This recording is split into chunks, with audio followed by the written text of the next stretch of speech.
ప్రకాశం జిల్లాలో ఈరోజు జరిగిన ప్రధాన అంశాలు తీసుకున్నట్టయితే మాజీ TTD chairman MP YV Subba Reddy ఈరోజు సిట్ ముందు హాజరైన నేపథ్యంలో కూడా కూటమి ప్రభుత్వం అక్రమ కేసులు బనాయించడం తప్ప మరో పని లేదని, ఇది కేవలం కక్షపూర్తి చర్య అని, ఇందులో వాస్తవం లేదని చెప్పేసి కూడా వైసీపీ శ్రేణులు కూటమి ప్రభుత్వమై ధ్వజమిచ్చారు.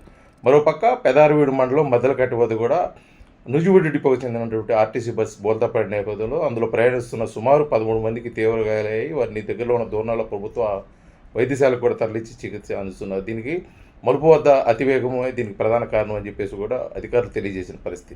మరోపక్క మార్కాపురం శాసనసభ్యులు కందుల నారాయణ రెడ్డి కొనకళ్ళ మెట్ల మండలం పెదారికట్ల వద్ద రైతన్న మీకోసం కార్యక్రమంలో పాల్గొని రైతులకు భరోసా కూడా ఇవ్వడం జరిగింది. కూటమి ప్రభుత్వం రైతులకు అన్ని విధాలా అండగా ఉంటుందని చెప్పేసి వారికి హామీ కూడా ఇవ్వడం జరిగింది.